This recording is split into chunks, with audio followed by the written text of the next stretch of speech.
안녕하십니까. 여러분을 회계와 세법의 늪에서 구해주고 싶은 구세주 구쌤입니다. 자, 이번 강의는 재무상태표에 대한 마지막 강의가 될 겁니다. 자, 재무상태표를 우리가 지난 시간에 자산, 부채, 자본을 분류했습니다. 맞죠? 크게 자산은 1년 기준으로 유동자산과 비유동자산.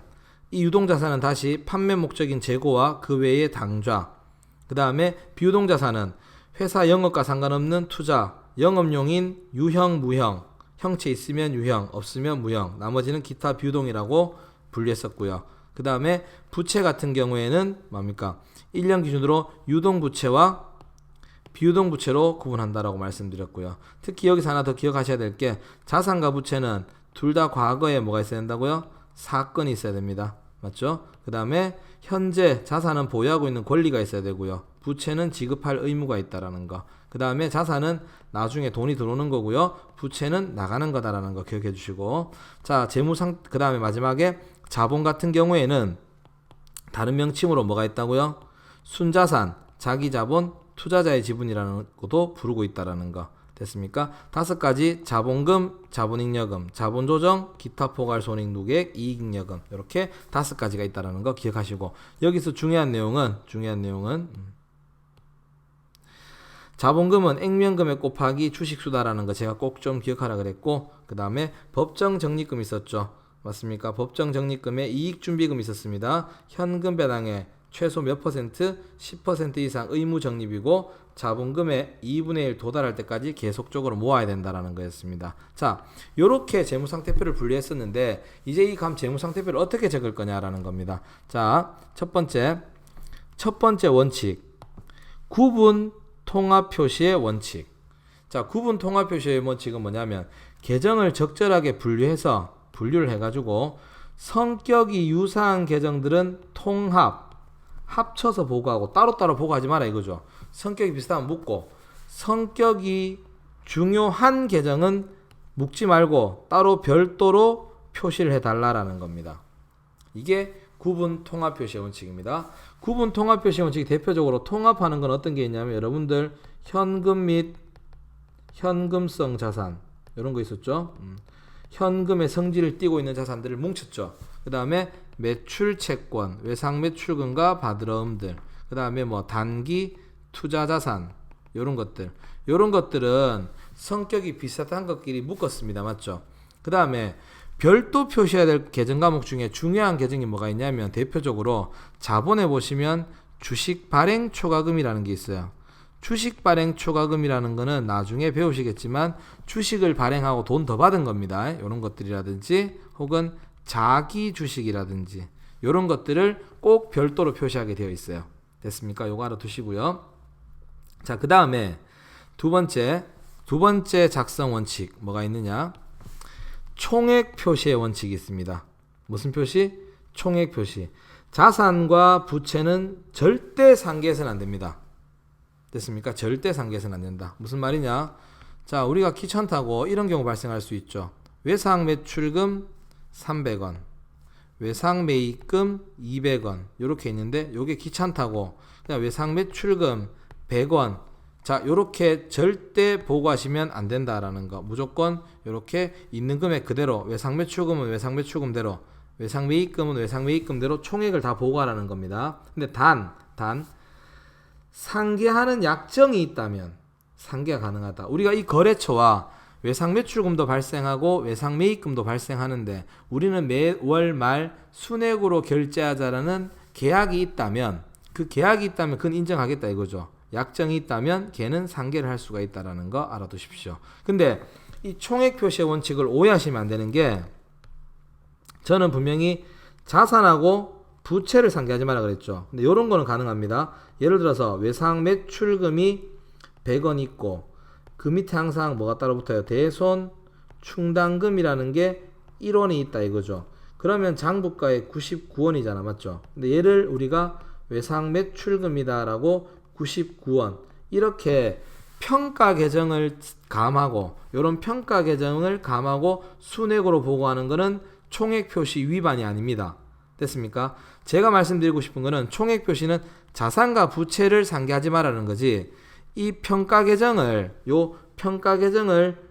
적어서 장부가액을 99로 보고하나 아예 순액으로 99를 보고하나 어차피 정보용에는 큰 차이가 없기 때문에 이렇게 평가 계정을 상기하는 것은 총액 표시 위반이 아니다라는 거 기억해 주시기 바랍니다. 요거는 가능합니다. 이렇게는 가능해요. 알아두시고요.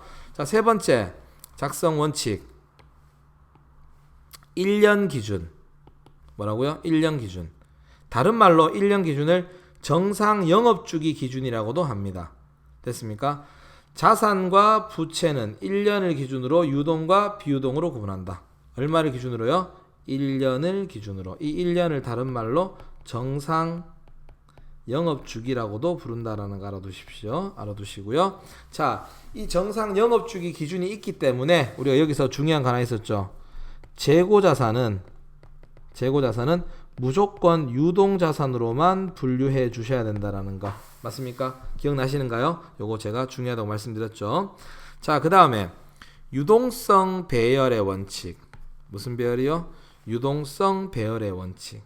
유동성 배열이란 건 자산과 부채는 현금화가 빠른 순서대로, 다른 표현으로는 큰 순서대로 작성을 해라 라는 거. 자, 제가 재무상태표 적을 때 요거 유동자산, 비유동자산, 당자, 재고, 투자, 유형, 무형, 기타, 비유동 이 순서 중요하다 그랬죠. 이게 유동성 배열이에요. 유동성 배열. 됐습니까? 유동성 배열 가면 어떻게 적느냐? 자산 같은 경우에는 당연하게 유동부터 먼저 적어야 되겠죠. 근데 유동 중에 생각해 봅시다. 당자하고 재고가 있는데 당자에 대표적으로 있는 게 보통예금, 재고 자산의 대표적인 계정이 상품입니다. 그럼 현금화 시키는데 보면 상품은 판매 과정을 거쳐야 되고요. 보통예금은 출금만 하면 됩니다. 어떤 게 더 빠르겠어요? 그렇죠. 보통예금이 더 빠르죠. 그렇다고 당자하고 재고를 막 섞을 수는 없단 말입니다. 그래서 자산을 쓸 때는 항상 당자를 제일 먼저 쓰고 그 다음에 재고 자산을 쓰시는 겁니다. 그 다음 비유동 자산 중에 투자는 어차피 원래 판매 목적이고 맞습니까? 팔아가 돈 벌 목적이고요.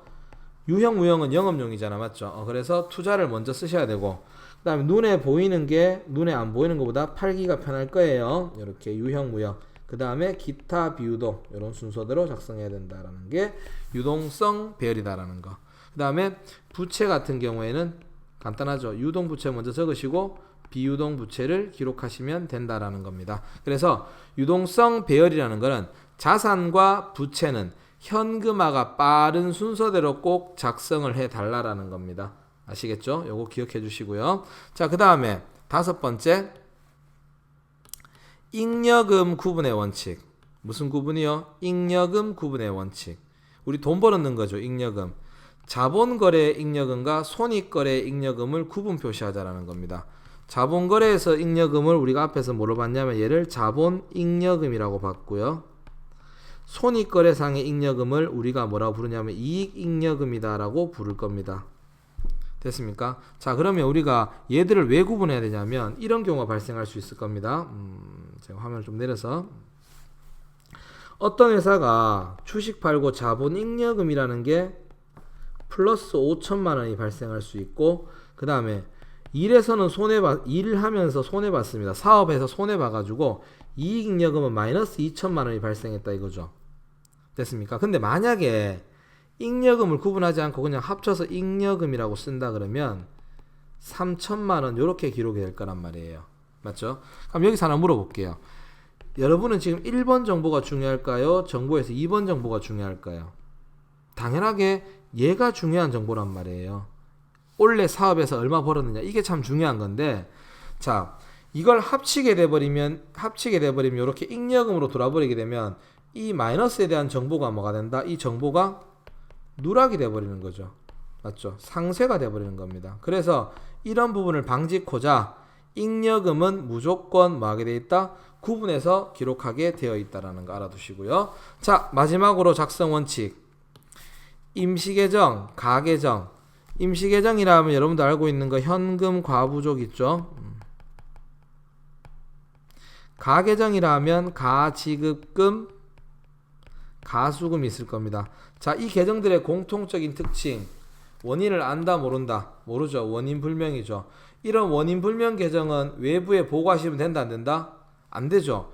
이게 만약에 이 원인 불명들이 외부에 보고가 돼버리면 회사에 대한 신뢰성이 저하된단 말입니다. 떨어진단 말이에요. 그렇기 때문에 이런 임시계정, 가계정 같은 원인 불명의 계정은 적절한 계정으로 바꿔서 보고해야 된다는 거. 그래서 우리 현금 가부족은 잡손실, 잡이익으로 바꿨잖아요. 맞습니까? 이렇게 임시계정, 가계정을 표시하면 안 된다는 겁니다. 자, 이렇게 재무상태표는 크게 6가지 원칙이 있는데 성격이 비슷한 것끼리 묶어서 가고 중요한 거는 따로 적어라. 구분 통합 표시의 원칙.